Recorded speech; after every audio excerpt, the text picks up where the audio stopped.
Kali ini saya akan membahas pengalaman dan tips and trik dalam memperoleh beasiswa kuliah di National Central University Taiwan. Sebenarnya ada banyak beasiswa yang ditawarkan di Taiwan, namun ada beberapa kekurangan dan kelebihan tersendiri. Nah, jenis beasiswa yang saya dapatkan di Taiwan ini adalah beasiswa kolaborasi dari pihak kampus dan beasiswa riset dari profesor. Cara mendapatkan beasiswa ini cukup mudah jika kita mau berusaha pastinya. Nah, ingin tahu bagaimana alur mendapatkan beasiswa di Taiwan? Silahkan tonton video ini sampai selesai. Office of International Affairs atau OIA National Central University Taiwan menawarkan beasiswa kampus untuk mahasiswa luar negeri. Beasiswa yang saya apply adalah beasiswa dari kampus untuk program doktoral atau PhD. Kebetulan saya mendaftar pada Department of Computer Science and Information Engineering (CSIE) NCU. Alur yang akan saya jelaskan pada video kali ini adalah cara mendapatkan beasiswa pada Departemen of CSIE. Jika teman-teman ingin mendaftar di departemen lain, sepertinya alur dan ketentuannya tidak terlalu berbeda. Baiklah, berikut adalah ringkasan perjalanan yang saya lakukan dalam mengajukan NCU Scholarship. Pertama, mantapkan niat untuk kuliah magister atau doktoral.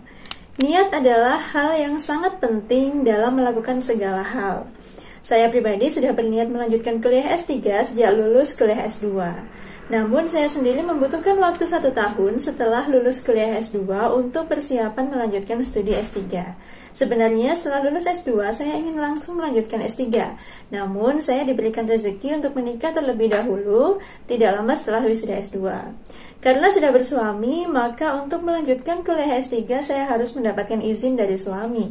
Alhamdulillah, suami mengizinkan. Namun saya yang jadi galau karena tidak bisa meninggalkan suami sendirian alias tidak bisa LDR. Akan tetapi, karena sedikit saya paksa, akhirnya suami saya setuju untuk ikut kuliah S3 bersama-sama. Yang kedua, siapkan berkas untuk wawancara. Persiapan pertama kali yang harus dilakukan untuk mendaftar NCU Scholarship adalah menyiapkan berkas untuk wawancara. Berkasnya antara lain yaitu interview form. Form ini dapat di-download pada link yang akan disertakan pada pengumuman jadwal wawancara. Terus simak website OIA NCU untuk update pengumumannya. Yang kedua, transkrip in English. Ingat, semua berkas untuk mendaftar ke kampus luar negeri harus dalam bahasa Inggris. Kebetulan kampus tempat saya kuliah S2 sudah mengeluarkan ijazah dan transkrip nilai dalam 2 bahasa, yaitu bahasa Indonesia dan bahasa Inggris. Jadi tidak perlu diterjemahkan lagi.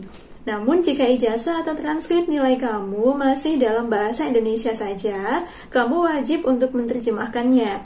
Jasa penerjemah tersebut bisa kamu dapatkan di kampus kamu masing-masing. Jika kalian kuliah di ITS, contohnya ada jasa penerjemah ijazah atau transkrip nilai. Atau kalian bisa juga memakai jasa penerjemah yang sudah ditunjuk secara resmi. Berkas selanjutnya yaitu curriculum vitae atau CV. Buat CV semenarik mungkin. Jika perlu, tuliskan juga jenis publikasi yang sudah pernah kalian publish, khususnya bagi pendaftar program doktoral. Selanjutnya adalah English Ability Proof atau sertifikat bahasa Inggris. Ini adalah syarat mutlak yang harus kalian miliki. Ada batas minimum untuk program magister atau doktoral yaitu 483 untuk TOEFL. Untuk NCU, jika kalian sudah memiliki sertifikat TOEFL dengan nilai minimum tersebut, sudah bisa dikatakan aman. Tips yang ketiga, cari profesor yang sesuai minat riset kalian. Sebelum melakukan wawancara, usahakan kalian sudah mengetahui minat riset kalian. Selain itu, kalian sudah harus memilih minimal 1 laboratorium atau profesor yang ingin kalian jadikan promotor. Kalian dapat melihat list profesor dan lab yang ada di CSIE untuk informasi lebih jelas. Kalian sangat disarankan untuk melihat deskripsi lab dan riset yang dilakukan di lab tersebut. Kalian juga bisa melihat akun Google Scholar, ResearchGate, atau DBLP dari profesor yang kalian cari agar mengetahui lebih dalam bidang risetnya. Jika sudah cocok, langkah selanjutnya adalah memberanikan diri untuk menghubungi profesor tersebut. Setelah menemukan yang cocok, kalian bisa mengkonfirmasi jika ingin masuk ke lab tersebut saat wawancara. Nanti profesor yang mewawancara kalian di Indonesia yang akan menyampaikan keinginan kalian untuk bergabung. Namun jika kalian ingin menghubungi profesor yang kalian tuju secara langsung, diperbolehkan dengan syarat email yang dikirimkan harus sopan tentunya. Ketika menghubungi profesor, ada beberapa hal yang perlu disiapkan, yaitu pertama kalian harus punya research plan yang isinya ada background, objektif, metodologi, timetable, dan references. Dan juga keempat berkas yang saya sebutkan sebelumnya. Biasanya profesor yang kita email akan menanyakan research plan atau CV kita. Ada sebuah tips untuk memilih profesor. Memilih profesor yang sangat sesuai dengan bidang riset kita kadang memang sesuatu yang sangat menyulitkan, bahkan bisa membuat kita galau. Namun kalian tidak perlu terlalu pusing, karena memang tidak ada lab yang 100% cocok dengan bidang minat kita, kecuali kalian sangat beruntung menemukan yang sangat cocok. Bidang IT khususnya memang tidak bisa dibuat sangat spesifik. Setiap bidangnya pasti saling beririsan satu sama lain. Jadi mau tidak mau kalian harus tetap belajar hal lain untuk mensupport bidang minat kalian. So, jangan takut belajar hal baru. Tips yang keempat, ikuti wawancara dengan Profesor NCU di Indonesia. NCU mempunyai kerjasama dengan banyak universitas di Indonesia. Di Jawa Timur sendiri, NCU bekerja sama dengan Universitas Brawijaya Malang, Politeknik Negeri Malang, dan Institut Teknologi 10 November Surabaya. Setiap tahunnya NCU akan mengirimkan perwakilannya, biasanya salah satu profesor dari setiap departemen yang ada di NCU. Salah satu departemen di NCU yang mengirimkan profesornya ke Indonesia adalah Department of CSIE. Perwakilan dari CSIE akan mencari mahasiswa dari Indonesia untuk kuliah di NCU pada jenjang magister dan doktoral.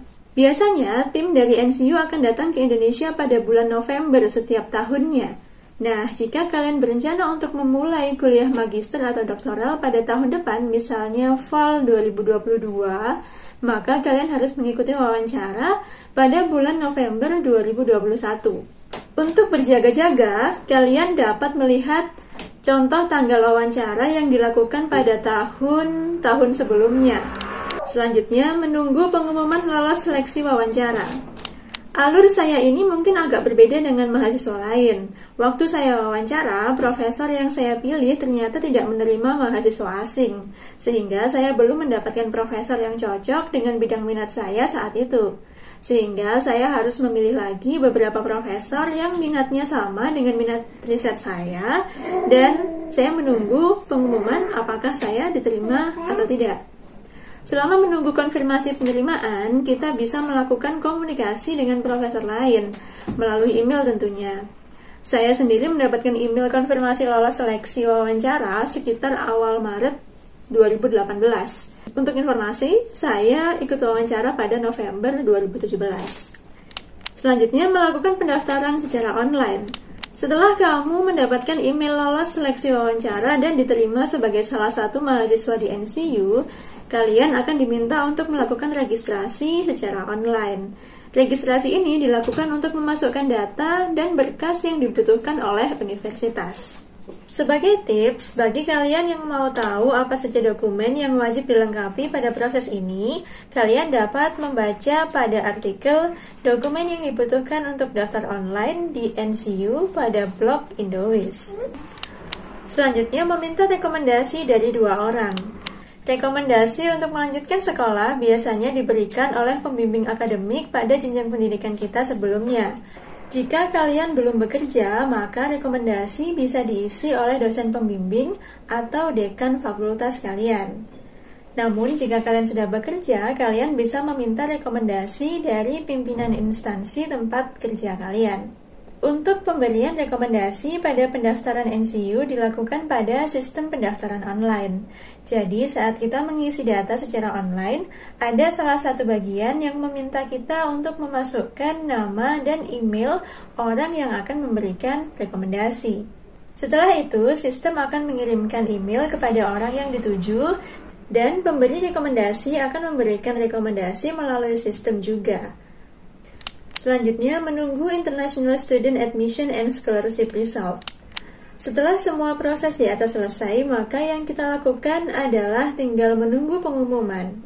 Pengumuman pengajuan beasiswa kita diterima atau tidak akan diberikan sekitar bulan Mei. Saya sendiri mendapatkan email hasil penerimaan beasiswa pada 3 Mei 2018. Alhamdulillah, hasil email tersebut adalah saya diterima menjadi salah satu international student di NCU. Dalam email tersebut juga disebutkan bahwa saya lolos untuk mendapatkan beasiswa selama 1 tahun, yaitu September 2018 sampai Agustus 2019. Sebagai informasi, akan ada evaluasi beasiswa setiap tahun untuk kelanjutan beasiswa kita. Nominal beasiswa untuk biaya hidup dan semua kebutuhan per bulan untuk PhD adalah sekitar 12.000 NTD atau sekitar 6 juta rupiah. Dana tersebut didapatkan dari OIA NCU dan juga profesor. Nominal tersebut full hanya untuk biaya hidup, sedangkan biaya kuliah dan biaya kredit per semester sudah ditanggung kampus alias gratis. Jika kita mengambil 8 kredit per semester dan juga ditambah dengan biaya kampus dan juga ditambah dengan biaya kuliah serta biaya hidup selama 6 bulan, maka total beasiswa yang kita terima keseluruhan mencapai sekitar 150.000 NTD atau sekitar 75 juta per semester. Mungkin kalian ada pertanyaan, cukup atau tidak sih nominal tersebut untuk biaya hidup di Taiwan? Nah, untuk lebih jelas mengenai biaya hidup di Taiwan saat menuntut ilmu di sini, kalian bisa melihat video tentang biaya hidup untuk kuliah di Taiwan. Sebagai catatan, jumlah beasiswa untuk biaya hidup di NCU berbeda-beda setiap tahunnya.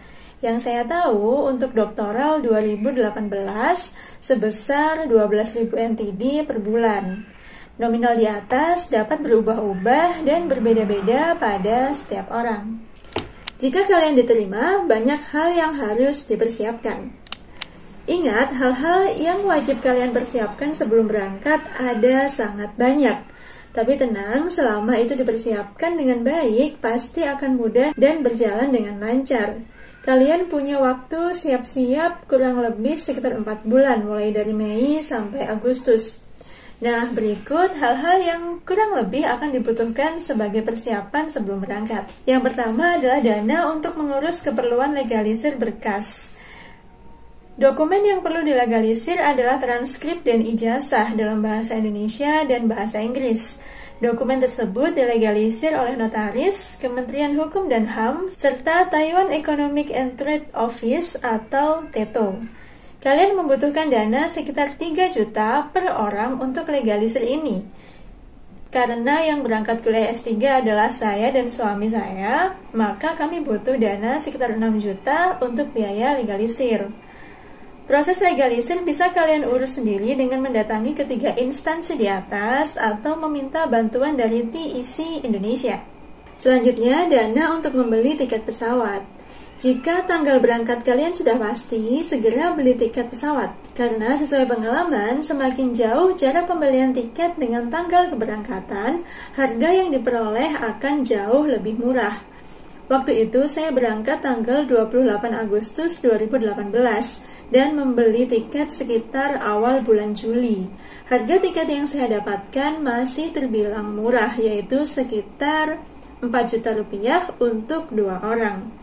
Ditambah bagasi 20 kilo, asuransi, dan fasilitas untuk memilih tempat duduk sendiri untuk rute Surabaya-Taipei. Selanjutnya, dana untuk membuat visa. Untuk membuat visa, banyak berkas dan dana yang harus disiapkan. Nah, ingin tahu berkas apa saja yang dibutuhkan untuk membuat visa? Lebih jelasnya, kalian bisa unduh di website ROC Taiwan. Biaya untuk visa Taiwan kurang lebih 1 juta per orang. Selanjutnya, dana untuk tes kesehatan.